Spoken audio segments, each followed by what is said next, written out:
It was supposed to be a night of new beginnings, a first date filled with hope and promise.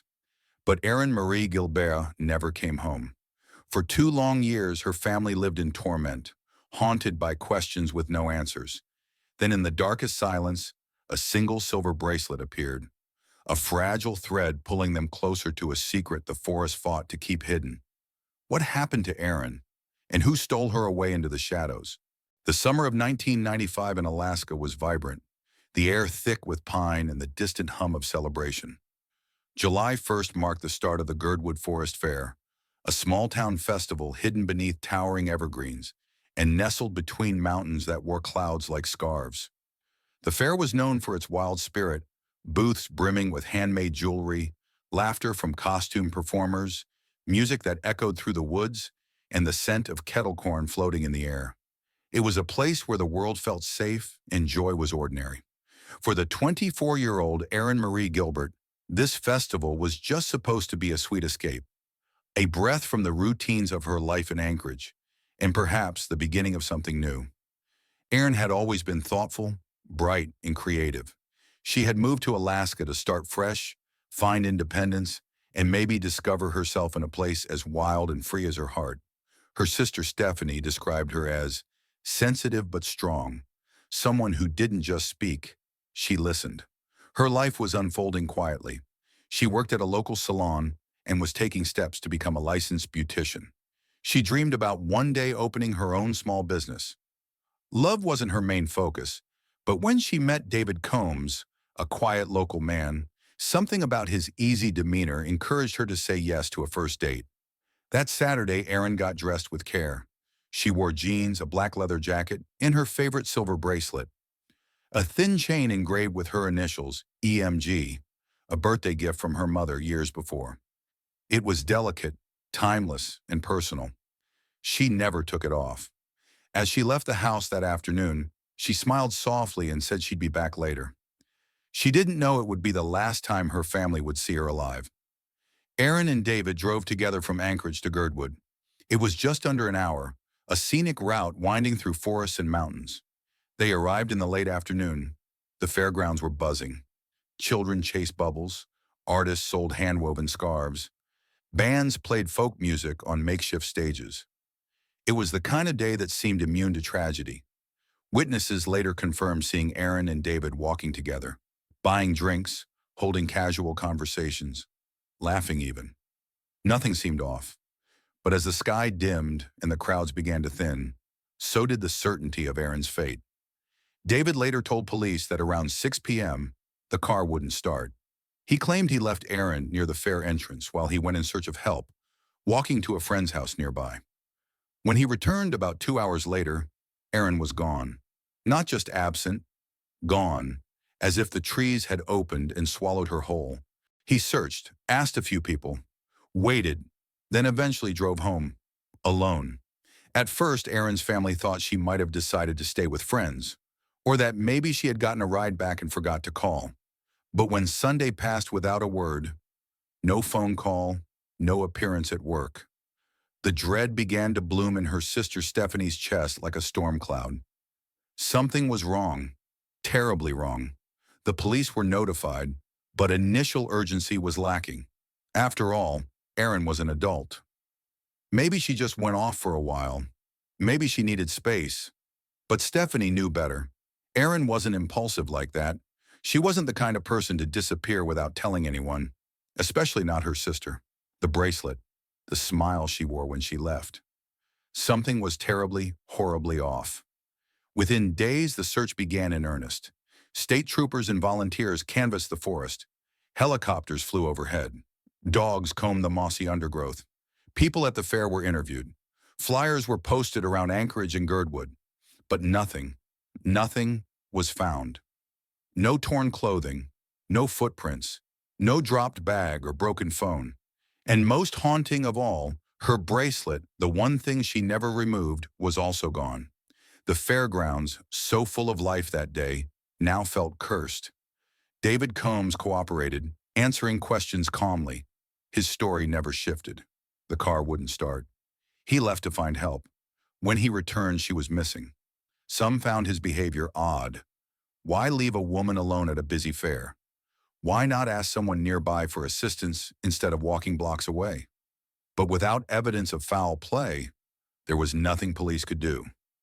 Erin's disappearance quickly began to fade from public memory. No body, no crime scene, no witnesses.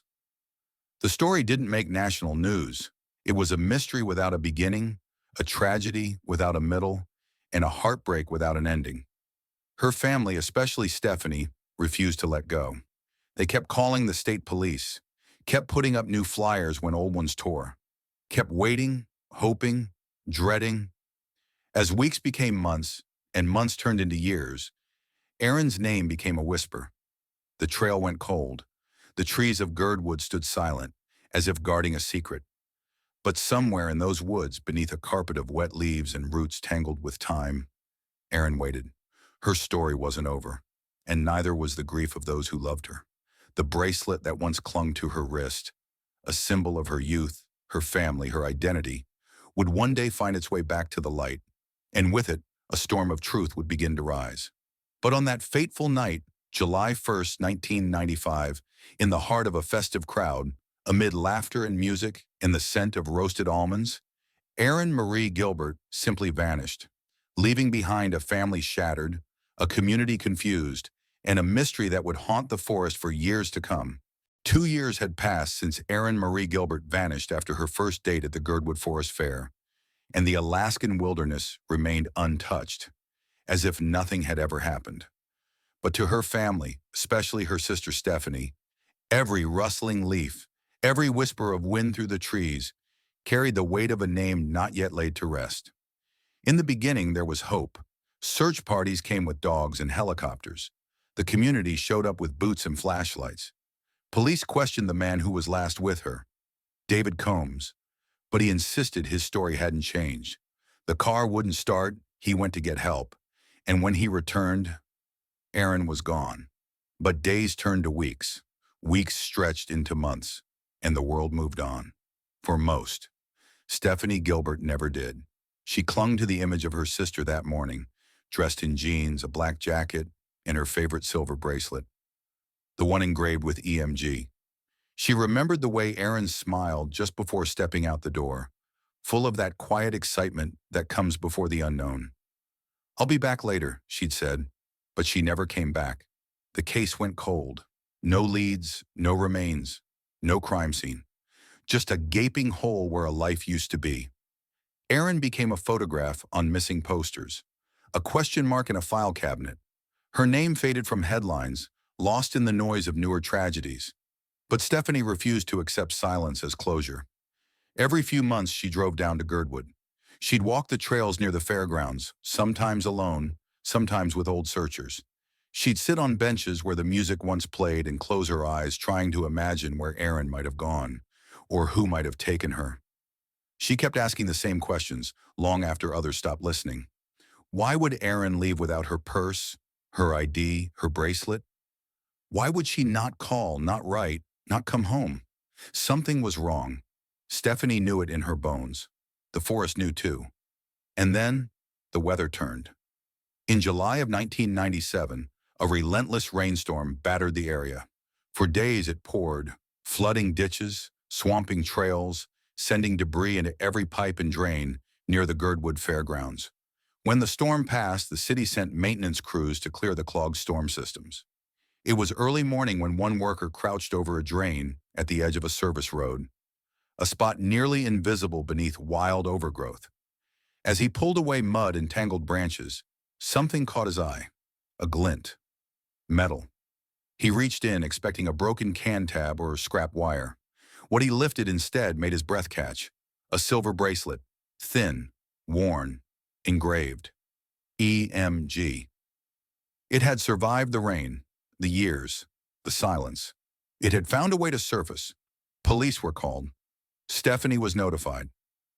When she saw the bracelet, scratched, soaked, but unmistakably her sister's, her legs nearly gave out. She clutched it like it was Erin's hand. A part of her had come home. The bracelet was the first sign, the first proof that Erin had never left willingly, that she hadn't run, that she hadn't simply disappeared. She had been left behind, and the forest, quiet all these years, had finally spoken. The bracelet changed everything. When it surfaced from the depths of that clogged drain, battered by rain, soaked in silence, it shattered the illusion that Erin Marie Gilbert had simply vanished. Her family's worst fears were now grounded in something tangible. She hadn't disappeared. She had been hidden. Police reopened the case with urgency. Search teams returned to Girdwood, combing the forest near where the bracelet was found. The trees were older now, the underbrush denser, but the forest remembered. And this time it gave up its secrets. A cadaver dog picked up a scent just a few hundred yards from the fairgrounds, in a spot searchers had walked past countless times before. There, beneath a mossy rise and tangled roots, lay the answer to 2 years of agonizing questions. Bones. They were scattered and partially buried, weathered by seasons of rain and snow, but unmistakably human. Forensic teams moved slowly, piece by piece, recovering the fragile remains. A partial skull, a jawbone, ripped fragments of fabric, no phone, no wallet, no purse. But then they didn't need them. Dental records confirmed what Stephanie already knew in her heart. It was Erin. The pain came all over again. Not as sharp as it had been 2 years ago, but deeper, more final. Her sister, her bright, kind-hearted Erin, had died alone beneath the trees. The place where they once walked together in summers had become her grave. The autopsy was limited. Time had stolen many answers, but there was evidence of blunt force trauma to the skull. A violent blow, not an accident, not exposure, not a slip into the woods. Erin had been murdered. The case was now officially classified as a homicide, but justice remained just out of reach. David Combs, the man she had gone to the fair with, was questioned again. His story hadn't changed. No new evidence tied him, or anyone, to the crime. There were no fingerprints, no murder weapon, no surveillance footage from that day. Just bone, dirt, and a bracelet that had refused to stay buried. Erin's family held a small ceremony in Anchorage. Her remains were placed in a white urn etched with pine trees, a quiet nod to where she had been found. Stephanie spoke through tears about her sister's love for music, for laughter, for simple things. She spoke of how Erin had trusted the world, and how the world had failed her. No one was ever charged with her murder. But the silence that followed wasn't the same. The forest no longer held its secret. The bracelet had brought Erin home. And though her story ended in tragedy, she was no longer missing. She was found, she was known, and she was not forgotten. The forest was quiet again, but it no longer felt peaceful. After Erin Marie Gilbert's remains were recovered and her death ruled a homicide, her family hoped for answers, for justice. But months passed, then years. No arrests were made. The investigation slowed once again. The pain of not knowing who took her, why they left her in the dirt like a discarded memory, was nearly as unbearable as losing her. Stephanie Gilbert refused to let her sister's name slip into silence again. She became her voice. She spoke at true crime forums, created a website in Erin's memory, and held candlelight vigils every July 1st. With each year, she told the story not just to remember, but to remind. Erin's case was not closed. A killer still walked free, and there were still questions that clawed at her in the dark. Why had the bracelet surfaced then? 2 years after her death, had someone moved it? Had it fallen from a vehicle? Or worse, been tossed there as a message? The location of the bracelet and her remains, just a short distance apart, raised suspicion. How had search teams missed that exact spot for 2 years? Had someone returned to the scene? In 2005, a new cold case unit briefly reviewed the evidence. They ran DNA tests on the recovered items, but deterioration and exposure left little to work with. David Combs, still living in Alaska, remained a person of interest but was never formally accused. He had no criminal record, no known history of violence, just one night with a girl who never came home. Stephanie couldn't shake her suspicions, though. In interviews, David had been too calm, too measured. His account, too, tidy. But suspicion was not proof, and the law demanded more. Despite the dead ends, Erin's story found new life in documentaries and podcasts. People across the country began to know her name. Internet sleuths re-examined timelines, topography, and old police statements. Some believe she had been stalked that night, not by her date, but by someone watching in the crowd. Others believe the killer knew the forest too well, too intimately. Still, no one came forward. No confession, no second bracelet, no fingerprints beneath the pine needles. Just silence. And Stephanie, standing year after year at the edge of the woods asking the same question into the trees, why? She sometimes dreams of Erin, still 24, still smiling, walking into the fairgrounds with hope in her eyes. She dreams of what might have been, a salon of her own, a little house, a future. Instead, Erin's grave is marked by a simple stone etched with her name, a small silver bracelet carved beneath it, a symbol of how something so delicate became the key to truth. The case remains officially open. The killer unknown, but the forest knows, and Stephanie will never stop listening, because some echoes never fade. Time moved forward, but the shadow of Erin Marie Gilbert's disappearance never lifted.